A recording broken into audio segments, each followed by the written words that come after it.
பாக்கியசாலி தான்.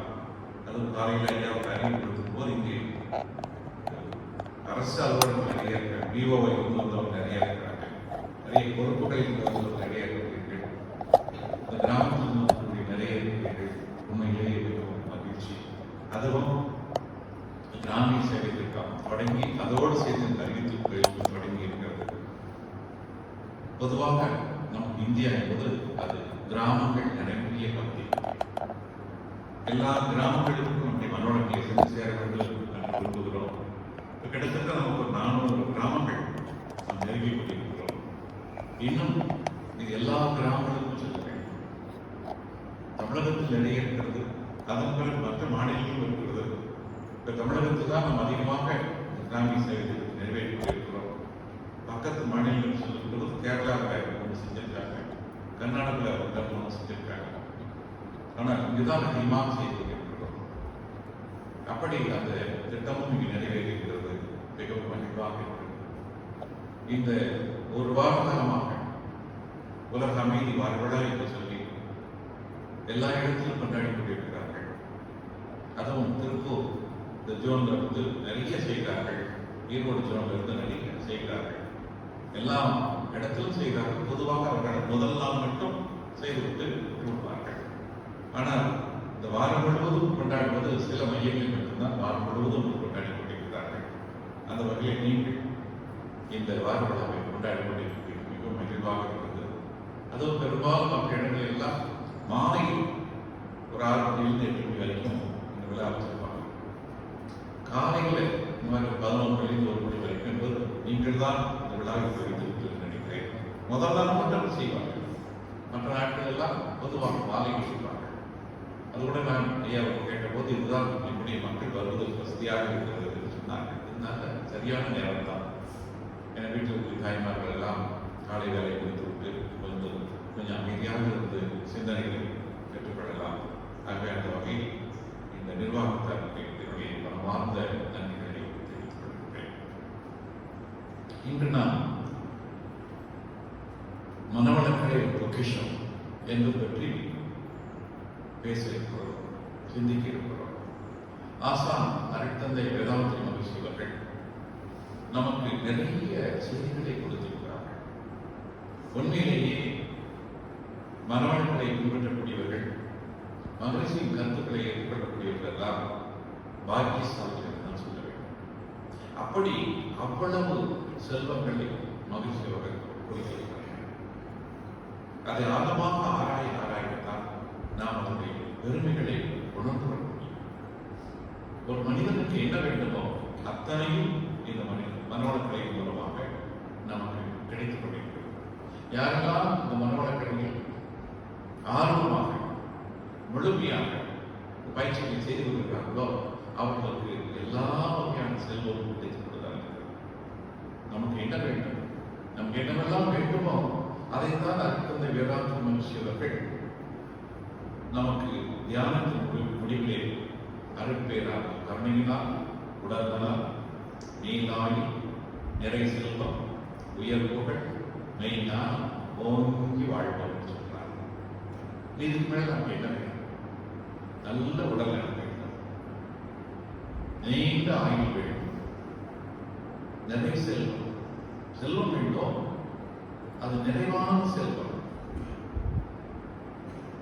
தேவையான அளவுக்கு உணவு, தேவையான உடை, தேவையான அளவுக்கு வீடு, மற்ற வாக்கு வசதிகள் கேட்ட செல்வம், அதுதான் நிறைய செல்வம். குறைவில்லாத அளவில் நமக்கு எல்லா தேவைகளையும் பூர்த்தி செய்யக்கூடிய அளவு. அதற்கு மேல் எவ்வளவு செல்வம் இருந்தாலும் நம்மால் அதை பயன்படுத்த முடியாது. சமுதாயத்திற்கு தான் நாம் கொடுக்க வேண்டும். இந்த அளவான செல்வம் இருந்தாலே போதும், நம்முடைய வாழ்க்கையை நாம் சுகமாக நடத்த முடியும். அதனால்தான் நிறைய செல்வம், உயர் புகழ். ஒவ்வொரு மனிதனும் தனது எண்ணம், சொல், செயல்களால் செய்யக்கூடிய ஒவ்வொன்றுக்கும் இந்த சமுதாயம் பார்த்துக் கொண்டிருக்கிறது. அதற்கு தக்க மதிப்பினை கொடுத்துக் கொண்டிருக்கிறது. அப்படி தன்னுடைய செயல்கள் மூலம், சொற்கள் மூலம் நாம் எத்தனை பேருக்கு சமுதாயத்தில் நன்மை செய்கிறோமோ அவர்களெல்லாம் மனதுக்குள்ளே நாம் நிறைவாக இருக்கிறோம். நம்மை பற்றி அவர் நினைக்கின்ற போதெல்லாம் மனதுக்கு மகிழ்ச்சி கிடைக்கிறது, ஒரு நிறைவு கிடைக்கிறது, ஒரு ஆனந்தம் கிடைக்கிறது. அதான் உயர் புகழ் என்று சொல்லி. பெருசா பேனர் வைக்கிறது, கட் அவுட் வைக்கிறது, ரேடியோ போட்டு பேசுறது, அதுவெல்லாம் நாம் ஏற்படுத்திக் கொண்ட நிலை. நாம் செய்த செயல்களை பாராட்டி மற்றவர்கள் மனதிற்குள்ளே நினைக்கின்ற போது அந்த உயர்வான எண்ணம் வர வேண்டும். அதுதான் உயர் புகழ் என்று சொல்றோம். அடுத்து மெயின் ஞானம், அந்த இறைவனை பற்றி ஒரு தெளிவான அறிவு, அந்த இறைவனை பற்றி ஒரு தெளிவான உணர்வு, அது இருந்தால் போதும் மனதிற்குள் எல்லா மகிழ்ச்சியும் நிறைவும் தானாக வந்து. யாரெல்லாம் இந்த இறைவனை பற்றிய ஒரு முழுமையான உணர்வை பெறுகிறார்களோ அவர்களுக்கு மகிழ்ச்சி, ஆனந்தம் நிறைவாக இருக்கும். இன்னும் சொல்ல போனால் எந்த வகையான கவலைகளும் இருக்காது, துன்பமும் இருக்காது, மன வருத்தம் இருக்காது. அதைத்தான் வள்ளுவர் சொல்கிறார், தனக்கோமை இல்லாதான் தால் சேர்ந்தார்க்கு அல்லால் மனக்கவலை மாற்றியது. நீங்க வள்ளுவர் பார்த்தீங்கன்னா ஒரு 7 வார்த்தைக்குள்ள ஒரு அற்புதத்தை படிச்சு அவருடைய உயர்வையும் பெருமையும் சாதாரண சொல்லி முடிக்க முடியாது. அப்படி பாருங்க, தனக்கோமை இல்லாதான் தால் சேர்ந்தார்க்கு அல்லால் மனக்கவலை மாற்றியது. யார் ஒருவர் அந்த ஊமை சொல்ல முடியாத தெய்வத்தை பற்றிய உண்மையான அறிவை பெற்றுக் கொள்கிறார்களோ அவர்களுக்கு மனதில் எந்த வகையான கவலையும் இருக்காது. எப்பொழுதும் மனதுக்குள்ளே ஆனந்தம், மகிழ்ச்சி, நிறைவு, அது நிரம்பி கொண்டிருக்கும். நாம் மகிழ்ச்சியாக இருப்பதற்கு தான் பிறந்திருக்கிறோம். துன்பப்படுவதற்காக அல்ல, கவலைப்படுவதற்காக அல்ல. நாம் எப்பொழுதும் மகிழ்ச்சியாக இருக்க வேண்டும், மனதுக்குள்ளே நிறைவு இருக்க வேண்டும், எப்பொழுதும் சிரித்துக் கொண்டிருக்க வேண்டும். மனிதனால் மட்டும்தான் சிரிக்க முடியும். நீங்க நினைச்சு பாருங்க, ஏதாவது நாய், பூனை, கழுதை, ஆடு, மாடு சிரிக்க முடியுமா? அது சிரிக்கிறது தெரியாது. சிரிக்கிறதுனா என்னன்னு எனக்கு தெரியாது. ஆனா மனிதனால் மட்டும்தான் சிரிக்க முடியும். நீங்க ஒரு நாளைக்கு ஒரு தடவையாவது மனசு விட்டு சிரிச்சீங்கன்னா பல நோய்கள் வராது. நல்ல யோசனை பாருங்க, மனசு விட்டு நீங்க சிரிச்சீங்கன்னா பல நோய்கள் வராது.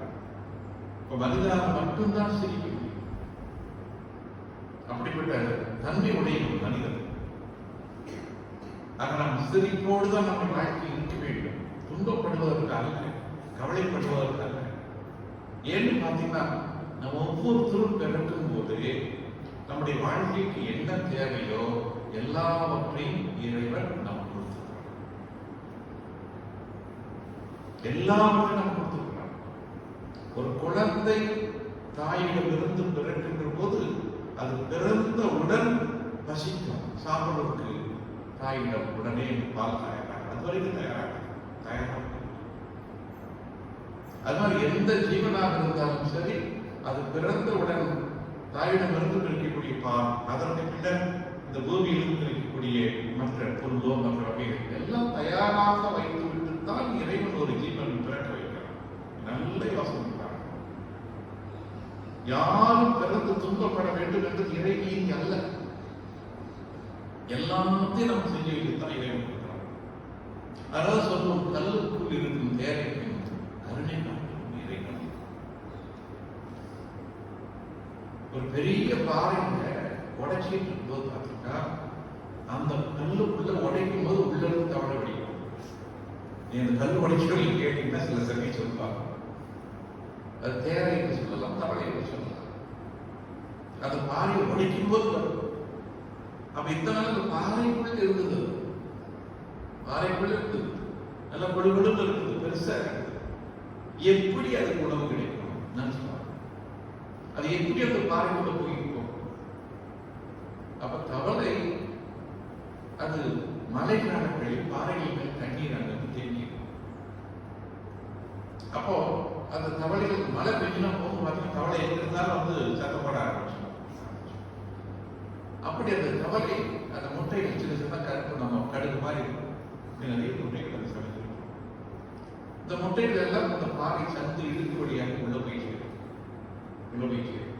ஏன்னா சின்னதா இருக்கும், கடுகு மாதிரி இருக்கும். அந்த சந்துக்குள்ள உள்ள போய் சேரும். அந்த இடுக்கு வழியாக உள்ள போய் சேர்ந்தா உள்ளுக்கு கொஞ்சம் இடம் அதிகமாயிடும். அந்த தண்ணி தேங்கி அந்த பாறைக்குள்ள இருக்கிற அந்த தண்ணி வென்றார். அப்ப இந்த மாதிரி முட்டைகள் கொண்டு ரெண்டு அந்த இடத்துல போய் உள்ள போய் சேர்ந்து அந்த தண்ணி உள்ளே இருக்கிறதுனால வெளிச்சப்படுது, காத்துப்படுது எல்லாமே. ஆனா மறைவாய் வெளியே தெரியாம மறைவாய். அப்போ உள்ள ஆசான் விளங்க ஆரம்பிக்கும். அப்ப அந்த முட்டையில இருந்து சின்ன சின்ன அந்த தவையோட குஞ்சுகள் என்ன சொல்லுவாங்க, அவங்க பேர் தலைப்பட்டைன்னு சொல்லுவாங்க. தலை மட்டும் பெருசா இருக்கும், சின்ன வாழ்வு இருக்கும், அவ்வளவுதான். அது நீந்தி போற மாதிரி தான் இருக்கும். தவளை முதல்ல பார்த்துட்டு தவளை இதே சைட்ல வராது, அது நீந்தி போற மாதிரி தான் இருக்கும். அப்புறம் அதுல இருந்து கொஞ்சம் கொஞ்சமா மாற்றம் பண்ணிதான் தவளையை வரும்.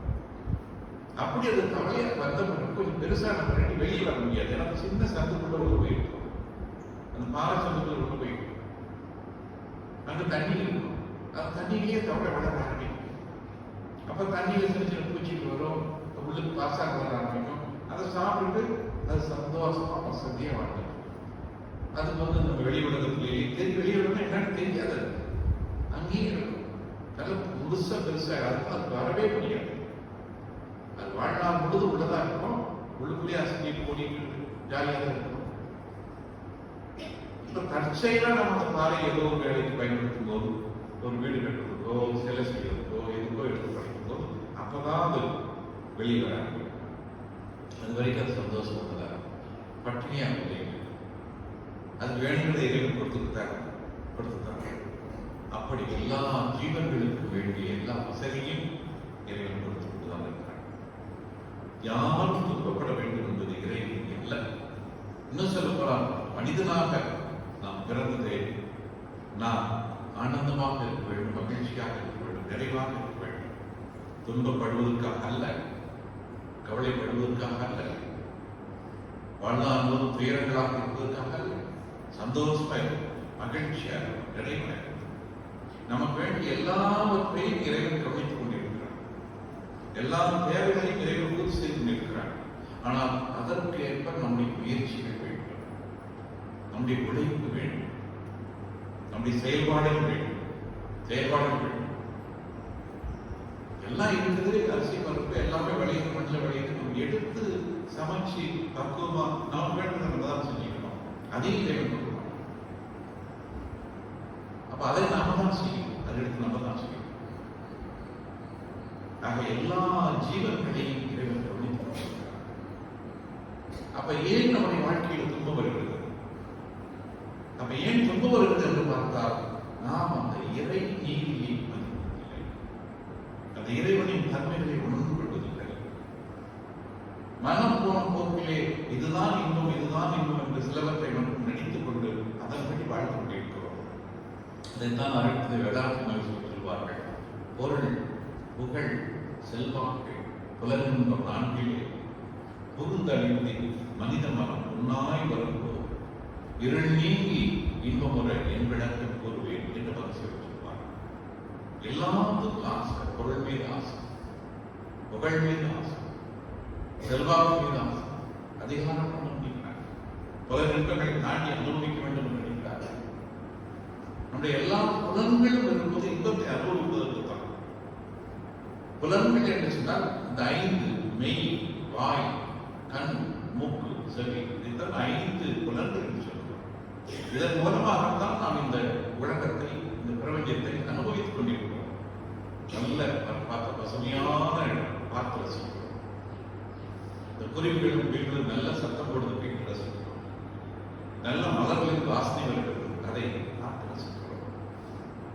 நல்ல உணவு, அதனை ருசித்து பார்க்கிறோம். இந்த வெண்மையான காற்று, தென்றல் காற்று உடம்பை படைக்கின்ற போது அதனுடைய ஒரு உணர்வை பெறுகிறோம். இப்படி நம்முடைய உடல் மூலமாக நாம் இந்த இயற்கையை அனுபவிக்கிறோம். இதைத்தான் ஞானேந்திரியங்கள் என்று சொல்கிறோம். நாம் பிறந்தது இன்று வரை இவற்றின் மூலமாக தான் இந்த உலக அனுபவங்களை பெறுகிறோம். பார்ப்பதன் மூலம், கேட்பதன் மூலம், சுவைப்பதன் மூலம், அந்த வாசனையின் மூலமாக, நம்முடைய உடல் அல்லது கையில் தொட்டு பார்ப்பதன் மூலமாக நாம் இந்த உலகத்தை அனுபவித்து பார்க்கிறோம். ஒவ்வொன்றையும் தெரிந்து கொள்கிறோம். அதாவது ஞானத்தில் அறிவை வளர்க்கக்கூடிய கருவிகள் என்று சொல்வார். அதே மாதிரி அடுத்து செயல்பாடுகளுக்குரிய கருவிகள். நம்ம எந்திரிக்கணும், உழைக்கணும், வேலை செய்யணும், அதற்கு கை, கால், இவன் உணவு சாப்பிடணும், பேசணும், அதுக்கு வாய்ப்பு. அதே போன்று நம்முடைய அந்த கழிவுக்கு தான் வெளியே இருந்ததற்கான அந்த கழிவு உறுப்புகள், இவற்றையெல்லாம் கர்மேந்திரியங்கள் என்று சொல்வாங்க. கர்மேந்திரியங்கள் என்று சொல்வாங்க. ஞானேந்திரியம் என்பது அறிவை வளர்ப்பதற்கான கருவிகள், கர்மேந்திரியம் என்பது நாம் காரியங்கள் செய்வதற்கான கருவிகள். அப்ப இந்த அறிவை வளர்ப்பதற்கான கருவிகள் மூலமாக நாம் இந்த உலகை அறிந்து கொண்டிருக்கிறோம், உலகத்தை பற்றி தெரிந்து கொண்டிருக்கிறோம். இப்ப நாம் பிறந்ததிலிருந்து இதுவரை வந்த செய்திகள் எல்லாம் நாம் தெரிந்திருக்கிறோம். பிறந்ததுக்கு முன்னாடி நம்ம தாய் தந்தையர்கள் அவர்கள் வாழ்க்கையில் நடந்த எல்லா செய்திகளும் அதுவும் அங்கே அடிமனங்கள் இருக்கிறது. அவங்க எங்க இருந்திருப்பாங்க, அவங்க அப்பா அம்மா இருந்திருப்பாங்க, அதுவும் அங்கே இருக்கிறது. அப்படியே போன முதல் மனிதன் வரைக்கும் போய் சேரும். முதல் மனிதன் வரைக்கும். அப்ப முதல் மனிதன் இந்த உலகத்தில் தோன்றியிருந்து இன்று நாம் இருக்கின்ற வரை எல்லா செய்திகளும் நம்முடைய அடிமனதில் இருக்கிறது. அதைத்தான் மகர்ஷி அவர்கள் கருமையன் என்று சொல்வார்கள். அடிமனம், நம்முடைய ஆன்மா என்று சொல்லக்கூடிய அது எல்லா செய்திகளும் இருக்கிறது. நம்ம பெரும்பாலும் அது போய் பார்க்கறது இல்லை. அங்க போனோம்னா கொஞ்சம் அமைதியா இருக்கணும், நல்ல ஆழமா தியானம் பண்ணணும்.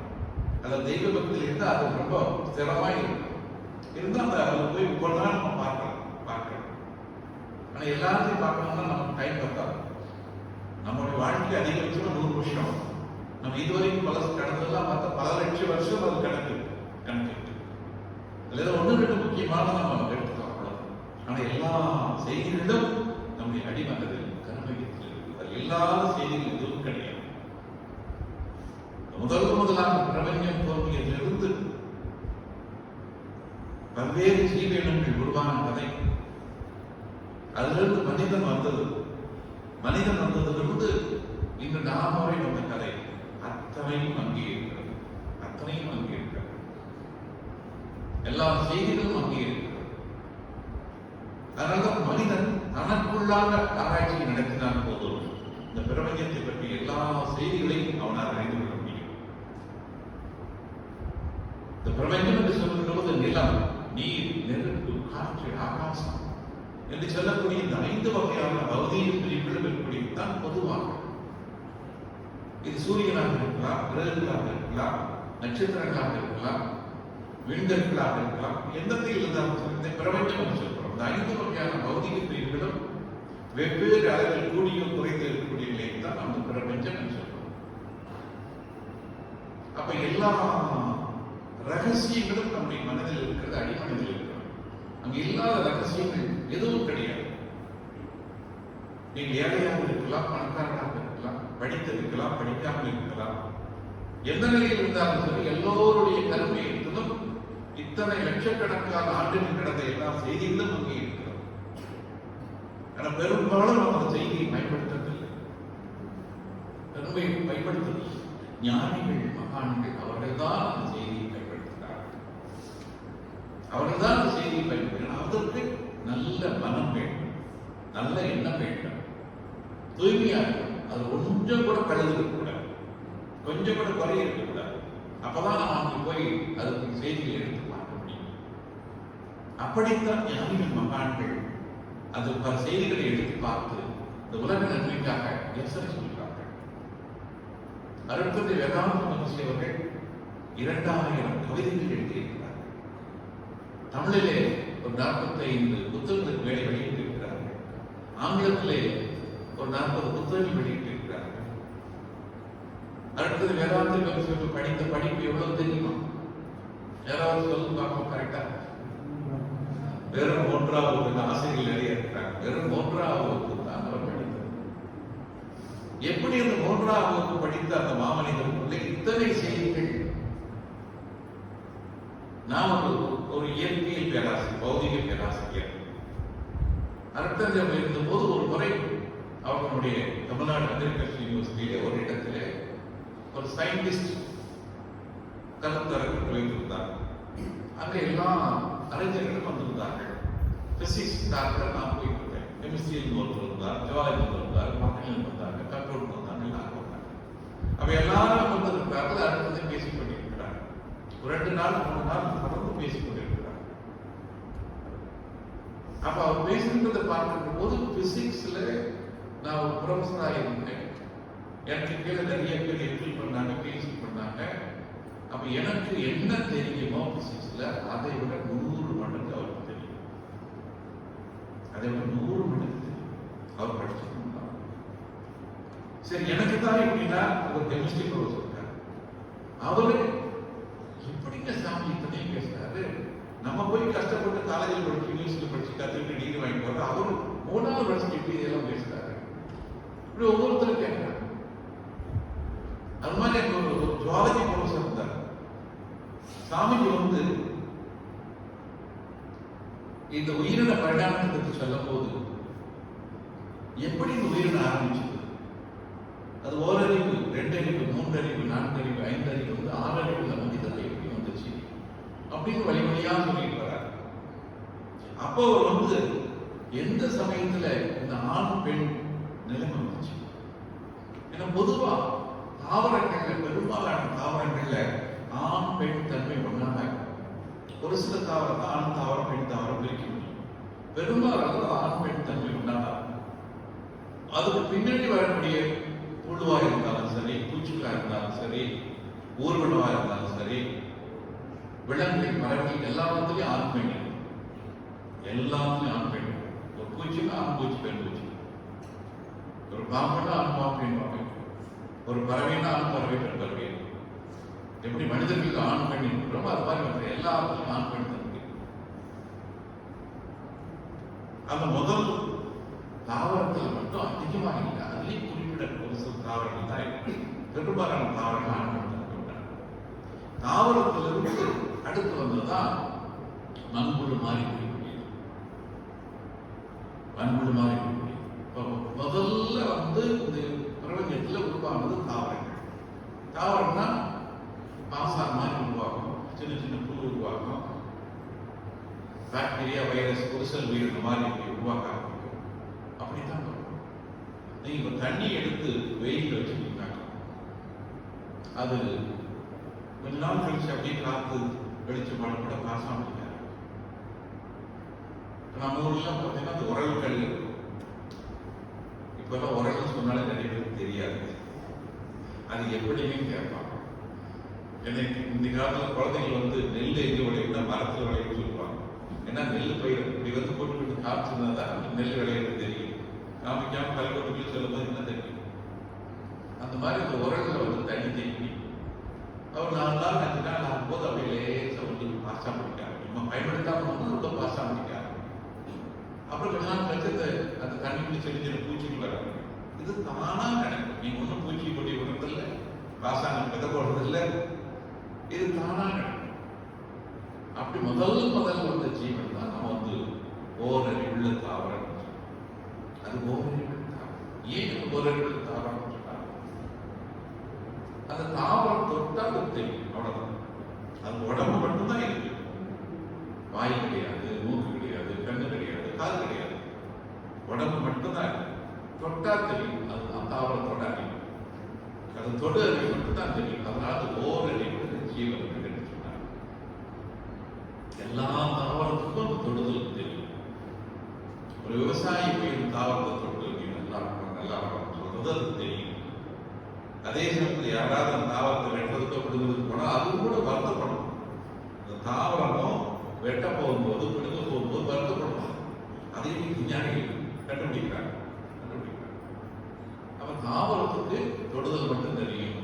அதுலயும் ஒரு தாவரம் தொட்ட உடனே அது மாற்றம் அடையும். அதே தான் தாவரம் பட்டாஞ்சி. எல்லா தாவரமும் சிலுங்கும், நமக்கு தெரியாது. அது ஒரு தாவரம் தான் நமக்கு நல்லா தெரியும். தாவரங்கள் பார்த்தீங்கன்னாக்கோ அது மனசு தூய்மை இருக்கு. அதுக்கு மனசு இருக்கு. நம்ம பேர் மனசு இருக்கு. அது தூய்மையான மனசு. அது எந்த பாவமும் கிடையாது. அது இன்னும் எந்த பாவமும் செய்யல.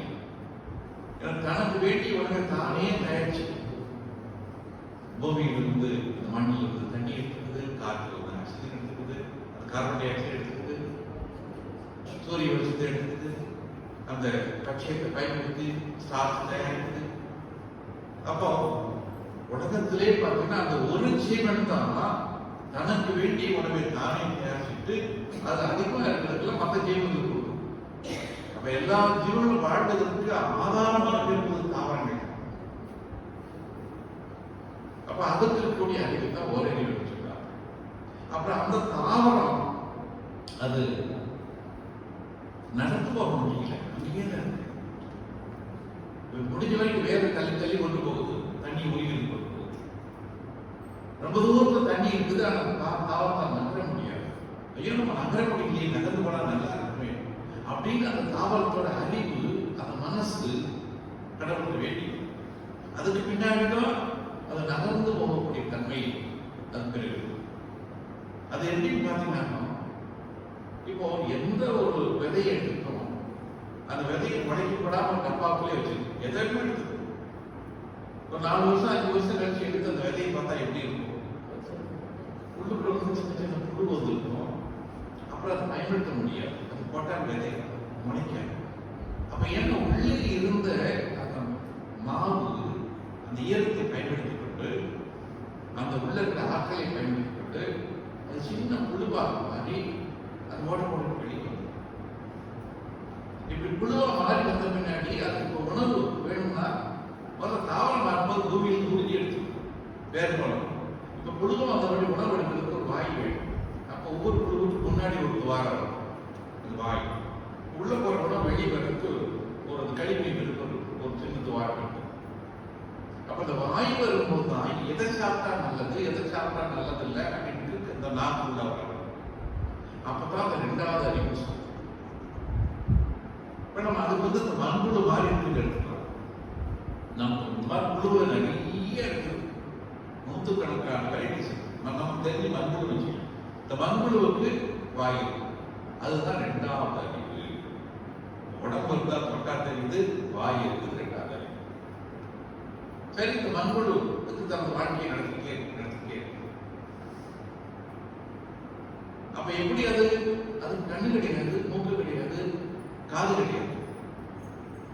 அது வாயான் போகும், அது என்ன சின்னதை சாப்பிடும், இலை என்ன சின்ன சின்ன இலைகள் செடிகள் எது இருக்குதோ அதை சாப்பிடும், அவ்வளவுதான். ஏன்னா கண்ணு கிடையாது. கண்ணு தான் பார்த்து சாப்பிடலாம், அது கிடையாது. அது மூக்கு வாசனையும் தெரியாது, அப்ப என்ன ஆகுது, இந்த மண்புழு நகர்ந்து போகும்போது ஒரு பெரிய புழு வாயான்னு போகும், இன்னொரு சின்ன புழு வாயான்னு வரும், அது நேரம் வந்து பெரிய புழு வாய்க்கே போயிடும். என்ன வேற நமக்கு தெரியாது அது என்னன்னு. அப்போ அந்த புழு உள்ள வாய்க்குள்ள சாகும் போது அது நினைக்கும், ஐயோ நமக்கு இந்த ஆள் வர்றது முதல்ல தெரியாது, நம்ம ஓடி போயிருக்காமே, இப்ப வந்து நம்ம மாட்டிக்கிட்டுமே நினைக்கும். அப்படி அது நினைச்சு நம்ம இதெல்லாம் தப்பிக்கிறதுக்கு என்ன பண்ணுறது? அப்ப கடவுளை வேண்டிக்கு, கடவுள் யாருமே என்னன்னாலும் அவங்க வேணும் செஞ்சு கொடுப்பார், அசையை செஞ்சு கொடுப்பார். அப்ப என்ன பண்றாரு கடவுள்? அவங்களுக்கு 2 மூக்கு வராது, வாசனை. அப்ப தூரத்துல எதிரி வரும்போது வாசனை தெரியும், இது கடவுள் ஒதுங்க, அதுவும் தப்பிக்க ஆரம்பிச்சு. அப்படித்தான் மூக்கு வர ஆரம்பிச்சு.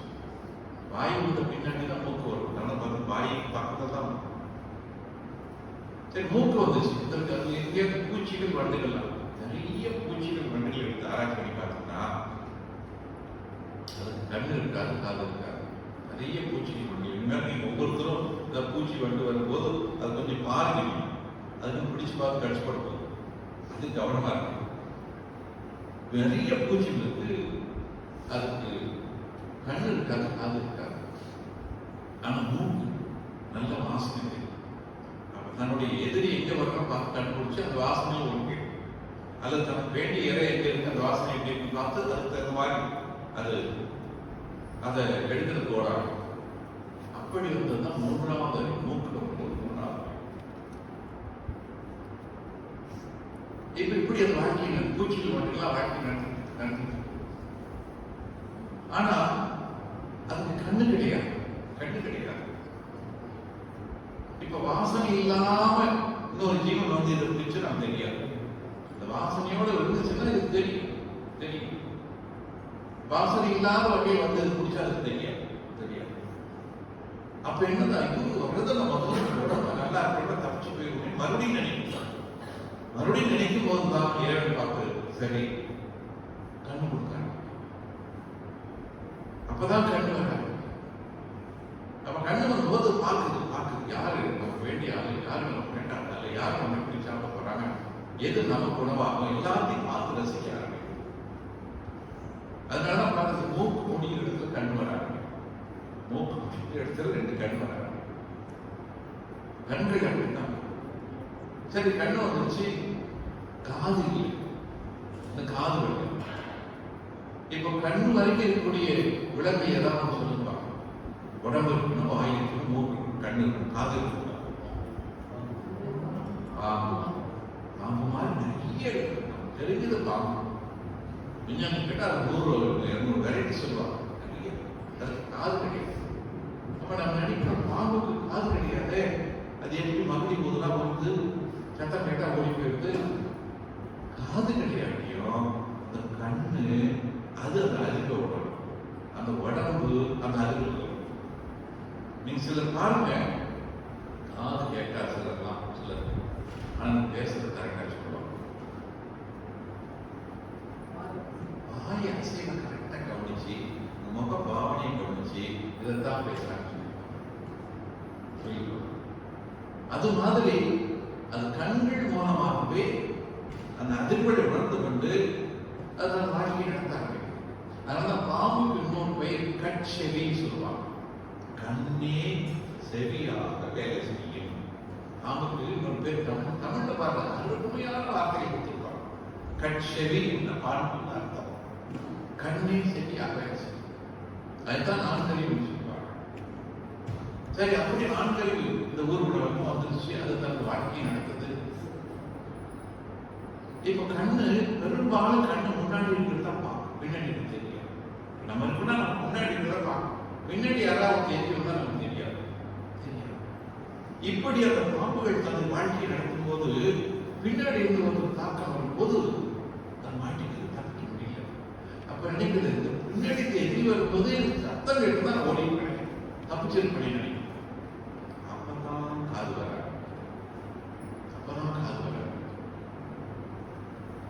அப்ப அந்த காது வந்தபோது 5 அறிவு சொல்லுவாங்க. காது வந்தபோது 5 அறிவு. அப்ப சத்தத்தை கேட்கக்கூடிய அறிவு இருக்கிற போது 5 அறிவு. இப்ப சொல்லுங்க, காது வரை இருக்கக்கூடிய ஒரு விலங்குகள் ஏதாவது சொல்ல நமக்கு தெரியும். ஆடு, மாடு, நாய், எல்லா விலங்குகளும் வந்து எல்லா விலங்குகளும் 5 அறிவு. உடம்பு இருந்தா தொட்டா தெரியும், வாய் இருந்தா சுவை தெரியும், மூக்கு இருந்தா வாசம் தெரியும், கண் இருந்தா பார்க்க முடியும், காது இருந்தா கேட்க முடியும். கடைசியா வந்து காது பாருங்க, முதல்ல வாய் வந்துச்சு, வாய் கொட்டி மூக்கு வந்துச்சு, மூக்கு கிட்ட கண் வந்துச்சு, கண் எடுத்துட்டா காது வந்துச்சு. கரெக்டா இறைவன் பண்ணிட்டா பாருங்க, காது 5 அறிவு வந்துச்சு. சரி, இப்போ ஒரு கேள்வி. நம்ம டெய்லி வீட்டுல காக்காயை பார்க்கிறோம். இந்த காக்காய்க்கு எத்தனை அறிவு சொல்லுங்க?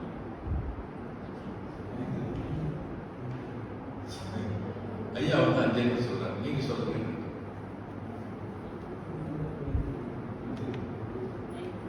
சொல்லுங்க. எப்படி குரல் வருது? இப்போ இந்த 5 அறிவுல காக்காய் எத்தனை அறிவு? சரி, ஒன்னா நம்ம பார்க்கணும். காக்காய்க்கு உடம்பு இருக்குதா? தொட்டா தெரியுமா? ஒரு அறிவு வந்துச்சு. காக்காய்க்கு வாய் இருக்குதா? வாய் இல்லைங்களா? அப்ப 2 அறிவு. காக்காய்க்கு மூக்கு இருக்குதா? மூக்கு இருக்கு, 3 அறிவு வந்துச்சு. காக்காய்க்கு கண்ணு இருக்குதா? கண்ணு இல்லைங்களா? 4 அறிவு. காக்காய்க்கு காது இருக்கா? சொல்லுங்க. நீங்க காக்கா கூட்டா எப்படி வருது? காது காக்காய்க்கு இருக்கு. நம்ம மாதிரி பெரிய காது இல்லை, சின்னதா இருக்கும். அது சின்னதா இருக்கும். நம்ம காக்காய்க்கு 5 அறிவு உண்டு. பெரும்பாலான பறவைகள் 5 அறிவு இருக்கா? இப்படி ஒவ்வொரு அறிவாகும். அதற்கு பிறகுதான் மனிதன் வர நினைக்கிறான். மனிதனுக்கு 6வது அறிவு.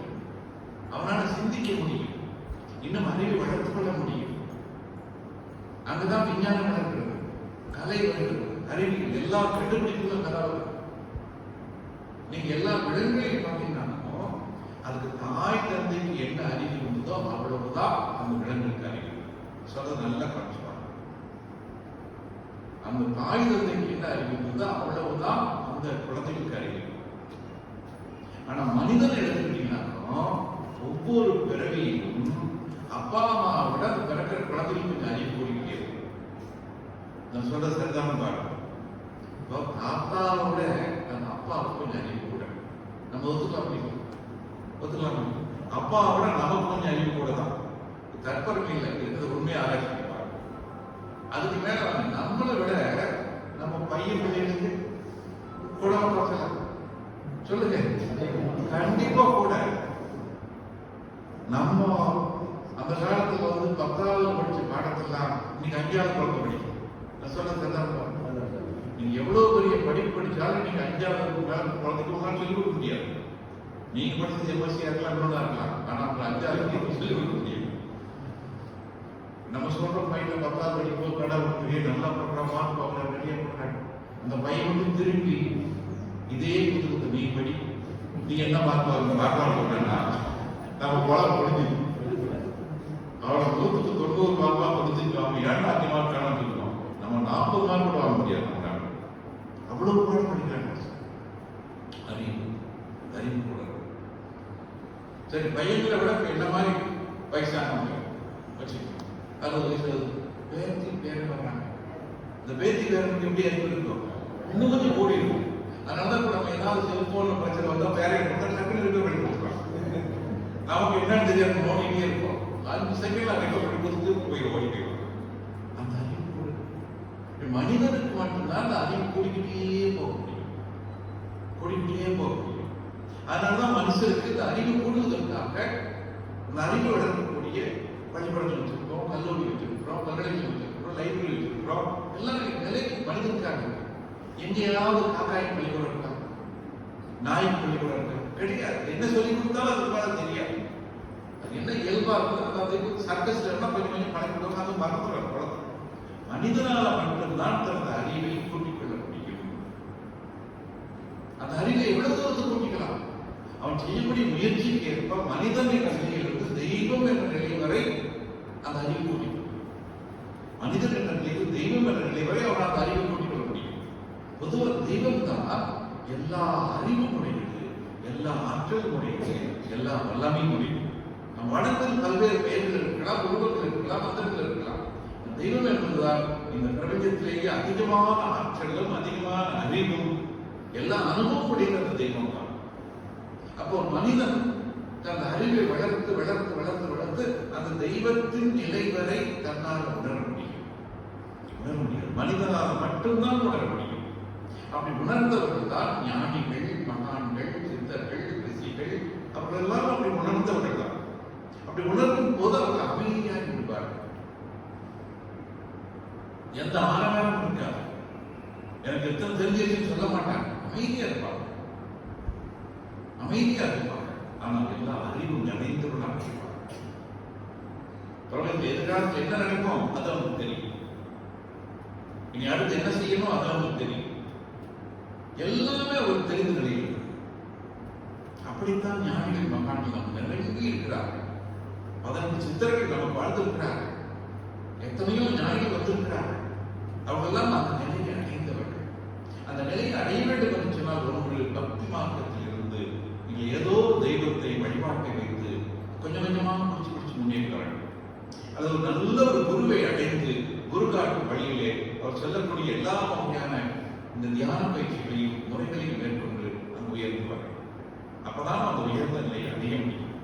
அது அவ்வளவு சுலபமாக மனிதனுடைய முயற்சிக்கு உடையதுதான். மனிதன் முயற்சி செய்தால் அது கிடைக்கும். அப்படி கிடைத்த ஒரு மாமனிதர் தான் நம்முடைய அர்த்தத்தை வேதாந்தம் சொல்லுவார்கள். ஒரு மனிதனுக்கு என்ன வேண்டுமோ அது எல்லாவற்றையும் நம்ம கொடுத்திருக்கிறார்கள். எல்லா அறிவும் மனிதனால் பெற முடியும். இன்னும் சொல்ல நம்முடைய அர்த்தத்தை வேதாந்தம் பேசியவர்கள் தான் அடைந்த அந்த அறிவு நிலையை விட தன்னுடைய சீடர்கள் அதிகமாக அடைய வேண்டும் என்று விரும்பியவர். பொதுவாக எந்த குருவை எடுத்துக்கொண்டாலும் பார்த்தீங்கன்னாக்கோ எல்லா டெக்னிக்கையும் சீடன் சொல்லி கொடுக்க மாட்டாங்க. ஒரு சில டெக்னிக் அங்கே வச்சுக்குவாங்க. ஏன்னா எல்லாத்தையும் சொல்லிட்டு நாளைக்கு சண்டை விட ஆரம்பிச்சேன்னு சொல்றேன். ஆனா நம்முடைய கூட அனுப்பது வேதாந்தம் என்ன மனசுக்குள்ளே தோன்றினாலும் உடனே எல்லாத்தையும் சொல்லிடுவார். நீங்கள் என்னை விட உயர்ந்து வர வேண்டும் என்று விரும்புவார். அது ஒரு கதையும் சொல்லுவார். ஒரு தாத்தாவும் பேரனும் பக்கத்தில் இருக்க மாத்தோருக்கு போய் அந்த மாங்காய் எப்படி விடலான்னு போறாங்க. தாத்தா 8 வரைக்கும் நீங்கிட்டாரு. அது போல கை கேட்டாங்க கொஞ்சம் இருக்கு. அப்ப அந்த பேரன் சொன்னாங்க, தாத்தா நான் பிடிக்க தரேன் தாத்தா. கொள்ள மாட்டேன். ஏன்னா நீ கூட கொடுக்குவ, நானே எனக்கு கேட்கல, நான் பிடிக்க தரேன் தாத்தா, நீ பேசாம. சரி கொடுக்குறான், நீங்க முடிக்கிறான். புள்ளி ஏறி தோல் உட்காந்து பேசுகிறாங்க. எந்த சொன்னாலும் பிடிக்கும். அப்படி மகிழ்ச்சியார்கள் எல்லாம் என்னுடைய தோழில் ஏறி உட்கார்ந்துட்டேன். எனக்கு கிடைத்த ஞானத்தை நான் கொடுத்து விட்டேன். இதற்கு மேல இன்னும் ஒரு படி உயர்ந்து போகணும், இன்னும் ஒரு படி உயர்ந்து போகணும். அப்படித்தான் மகிழ்ச்சி வளர்த்திருக்கிறார். அதனாலதான் இந்த உலக சமுதாய சேவா சங்கம் இன்று அது ஆழமரம் ஒரு தலைத்தோட இத்தனை அறிவித்திருப்பை வந்திருக்கிறது, இத்தனை கிராமங்கள் வந்திருக்கிறது. இது மொத்தமாக 1 கோடி மக்களுக்கு மேலாக இந்த மனவளக்கலையை உணர்ந்து பேசுகிறார். அந்த வாழ்க்கையில் அவ்வளவு மாற்றங்கள் வருகிறது. யாரெல்லாம் மனவளக்கலையை கற்றுக்கொண்டு பயிற்சிக்கிறார்களோ அத்தனை பேருடைய குடும்பத்திலும் பொருளாதாரம், செய்யக்கூடிய வியாபாரம், எல்லாவற்றிலும் மாற்றம் இருக்கிறது. ஆனால் பயிற்சி செய்தால்தான் வர முடியும். நீங்க எங்க கணக்குப்படி பார்த்தா 100 பேர் உங்களை மாதிரி வந்து கத்துக்கிறாங்கன்னா அதுல எத்தனை பேர் அன்றாடம் ஒரு நாள் கூட தவறாம பயிற்சி செய்வார்கள் அப்படின்னு ஆராய்ச்சி பண்ணி பார்த்தா சுமார் என்ன கணக்கு வரும்? யாராவது சொல்ல பார்க்கலாம், சரியா இருக்கான்னு பார்க்கலாம். 10 பேர் செஞ்ச அதிசயம். அந்த 10 பேருக்கு மட்டும்தான் பலன் கிடைக்கும். மிச்சம் 90 பேர் கத்துக்கிட்டாங்க, அவங்க செஞ்ச பொண்ணையும் கத்துக்கிறாங்க. ஆனா செய்தால்தான் பலன் கிடைக்கும், செய்யாமல் பலன் கிடைக்காது. இப்ப கடவுள் நாம் செய்கின்ற செயலுக்கு தான் கூலியை கொடுப்பாங்க, கூலியை செய்யாத செயலுக்கு கூலியை கொடுப்பாங்க. நம்ம பெரும்பாலும் என்ன பண்றோம், நம்ம செய்யாம கூலி கடவுள் கேட்கிறோம், நம்ம கொடுப்பாங்க. செய்ததற்குத்தான் இறைவன் கூலி கொடுக்கும், செய்யாத இறைவன் கூலி கொடுப்பாங்க. ஒரு விவசாயி தன்னுடைய தோட்டத்துல தக்காளி விதையை கொடுத்து அது நல்லா வளர்க்கிறாரு. அந்த மீன் செடியா வருது, பூக்குறது, காய் வருது, தக்காளி பழம் வருது. 3 மாசம் கழிச்சு தக்காளி பழம் எடுத்து சாப்பிடுவாங்க, நல்லா ருசி. பக்கத்துல இருந்த ஒரு விவசாயி பாவக்காய் விதை நட்டுக்கிறார். அதுவும் வளருது, செடி வருது, கொடி வருது, அதுல பூ பூக்குது, காய்க்குது. பாவக்காய் காய்ச்சிருச்சு. அவர் பக்கத்துல இருக்கிற பாவக்காய் எடுத்து கடிச்சு பார்க்கிறார், எப்படி இருக்கும்? கசக்குது. உடனே ஒரு கடவுளை பார்த்துட்டார், கடவுளே என்ன நீ வச்சது பண்ற? எனக்கு கசக்கிற காய் கொடுத்துட்ட, அவனுக்கு நல்லா இருக்கிற பழத்தை கொடுத்துட்டேன். இப்ப கடவுள் என்ன செய்வார்? நீங்களே சொல்லுங்க. நீங்க தான் அந்த கடவுள் சாப்பிட இருக்கீங்கன்னு சொல்லுங்க. இப்ப உங்களை பார்த்து கேட்டா நீங்க என்ன பதில் சொல்லுவீங்க? நீ என்ன வச்சு அதை தப்பா பண்ண முடியும்? நீ போட்டது பாவக்காய், அவன் போட்டது தக்காளி, அது தக்காளி மேல வச்சது, இது பாவக்காய் பாவக்காய் தான் பழகிறோம், வேற வர முடியாது. இல்லைன்னா எனக்கு தக்காளி பார்த்தாங்க. அவர் என்னதான் செய்வார் கடவுள்? இப்ப பாத்தீங்கன்னா கரெக்டா சண்டை நடக்கும் போது 4 பேர் வந்துருவாங்க. ஒரு 4 பேர் பஞ்சாயத்து வந்துட்டு, இவ்வாறுப்பா கவலையே கூடாத, ஒன்னு அந்த பாவக்காய நான் தக்காளி பழம் பார்த்துக்கிறேன், ஆனா 2 லட்சம் ரூபாய் பணம். நல்ல யோசனை பண்ணி பாருங்க. நீங்க என்னதான் பண்ணாலும் பாவக்காய் தக்காளி பழம் மாறாது. நம்ம எங்கேயும் ஏமாந்து பாவக்காய் தான் தக்காளி. ஆனா நிஜமாக தக்காளி வளர்க்கணும்னா மறுபடியும் தக்காளி விதை போடு, 3 மாசம் தண்ணி வந்து வளர கண்டிப்பா கிடைக்கும். இறைவன் நாம் செய்த செயலுக்கு தான் பலன் கொடுப்பானே ஒழிய செய்யாத செயலுக்கு பலன் கொடுப்பான். நல்ல ஞாபகம். நான் இந்த வாழ்க்கையில் மகிழ்ச்சியாக இருக்கிறேன், நிம்மதியாக இருக்கிறேன், எல்லா செல்வமும் இருக்கிறது, ஆனந்தமாக இருக்கிறேன் சொன்னா நான் தெரிந்தோ தெரியாமலோ பல பிறவிகள் செய்த புண்ணியம். அதே போல் என்னுடைய வாழ்க்கையில் பல துன்பங்கள், பல இடர்பாடுகள், செய்ய முடியாத பிரச்சனைகள் இருக்கிறது சொன்னால் அதுக்கு யார் காரணம்? அதுவும் நான் தான் காரணம். நான் தெரிந்தோ தெரியாமலோ செய்த தவறுகள் என்னுடைய வாழ்க்கையில் பிரச்சனையாக வருகிறது, துன்பமாக வருகிறது, இடர்பாடாக வருகிறது. நான் செய்ததற்குத்தான் இறைவன் கூலியை கொடுத்திருக்காங்க ஒழிய செய்யாததுக்கு இறைவன் கூலியை கொடுப்பான். நல்லவன் செய்ததற்குத்தான் இறைவன் கூலியை கொடுப்பான், செய்யாதது கொடுக்க மாட்டான். இந்த பள்ளிக்கூடத்து பிள்ளைங்கெல்லாம் பார்த்தீங்கன்னாக்கோ பள்ளிக்கூடத்துக்கு போகும்போது இடையில சில கோயில்கள்லாம் இருக்கு, சும்மா அது பாட்டு வேடிக்கை வரைஞ்சி போகும். பரீட்சை வந்துச்சுன்னா மட்டும் அந்த கோயில் போய் சாமி ஆசிரியர்களா இருக்காங்க. அது பிள்ளைங்க கடவுளே நான் 4 கேள்விதான் படிச்சிருக்கேன், அப்படியே பரீட்சைக்கு வரணும், வந்துச்சுன்னா உனக்கு 4 தாங்க உடையும் அப்படின்னு வேண்டிட்டு போகும் குழந்தைங்க. இது நியாயம் அப்படின்னு சொல்லி ஒழுங்கா எல்லா பாடத்தையும் படிச்சிருந்தா பாடத்துக்குள்ளதான் கேள்வி வரும், நீங்க பரீட்சை இதெல்லாம் பாஸ் பண்ணலாம். நீங்க 4 கேள்வி தான் படிச்சிருக்கீங்க, அதை நீங்க பரீட்சையில் வந்து நீங்க 4 தேங்காய் வைக்கணும். கடவுள் விட தேங்காய் கேட்டாரா? அது தேங்காய் வந்து அவங்க எப்படி சரி பண்றது பாருங்க. நம்ம எப்படி கடவுளை ஏமாத்தலாம்? இந்த பூமியை படிச்சவன் கடவுள், தென்னமரத்தை படிச்சவன் கடவுள், அந்த 50 அடி உயரத்தில் தேங்காயை கொண்டு வந்து கடவுள், அவன் படிச்ச தேங்காயை குடிக்க அவனுக்கே கொடுத்துட்டு நம்ம பேர பேச. நம்ம அன்பின் அடிப்படையில் கடவுள் பூஜை செய்யும். அது ஏன் தேங்காய் பழத்தை வச்சாங்க? உயர்வான உணவு, உயர்வான உணவு எதுவெல்லாம் நல்ல உயர்ந்த நிலையில உணவாக கிடைக்கிறது அது அது இறைவனின் தன்மைகளை அதிகமாக பெற்றிருக்கு. அதனாலதான் தேங்காய் வாழைப்பழத்தை பூஜையில் வச்சாங்க. சாமானிய மக்கள் ஒவ்வொன்றும் பெரிய ஆராய்ச்சி பண்ணியிருக்கிறாங்க. நீங்க தேங்காய் பழம் மட்டுமே சாப்பிட்டா போதும், வேற எந்த உணவோட வெளியில வாழ்க்கை நடத்த முடியும் அப்படின்னு அவங்க நிரூபிச்சிருக்கிறாங்க. திருநெல்வேலி சிவசேலம் ஒரு ஊர், அந்த ஊர் பேரு தேங்காய் வாழை சாப்பிட்டு சொல்லுவாங்க. அவர் தேங்காய் பழம் மட்டும்தான் சாப்பிட விரைஞ்சாங்க நல்ல அப்படி அது நல்ல உணவு என்பதற்காக அதை பக்தி மார்க்கத்தை சேர்த்து வைக்கிறார்.